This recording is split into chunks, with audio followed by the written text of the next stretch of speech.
چه دغدغه‌م این بود که چرا پد موس لپتاپم کوچیکه. واقعا عصبیم کرده بود دیگه، اصلا نمیتونستم هیچ کاری انجام بدم. لپتاپمو بستم و نشستم فکر کردم. همونجور که میلو اومد تو تصویر گند زد به فیلم برداری من، حاجی گیرین برام یه دونه موس خفن فرستاد. راستی حاجی گیرین همون صاحب برند گرین لاینه. بیا تا بهت بگم این چه امکاناتی داره. این موس برند گرین لاینه، بیا با هم بازش کنیم تا ببینیم چی میشه. ساتور رو برداشتم و یه برش خفن زدم، درشو باز کردم براتون تا ببینید توش چه خبره.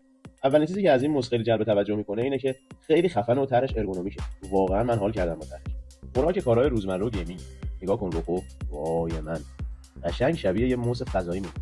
این موس بچه‌ها حساسیت قابل تنظیم داره و باتریش 300 میلی آمپر شارژ ری داره. یعنی چی؟ یعنی تا 48 ساعت واقعا شارژ میتونه نگه داره. اتصالش هم بیسیمه. سه حالت داره که اون سه حالت هم خواب و خودکاره. برای صرفه‌جویی تو مصرف انرژی. کلیکاش سایلنت بچه‌ها، خیلی خفنه. عمر هر کلیکش تا 3 میلیون بار و اسکرولش تا 300,000 باره.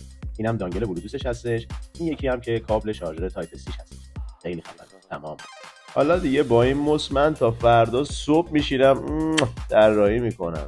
واقعا عالی و خفنه. حاجی گیرین عشق منی، دمت هم گرم. برو بریم.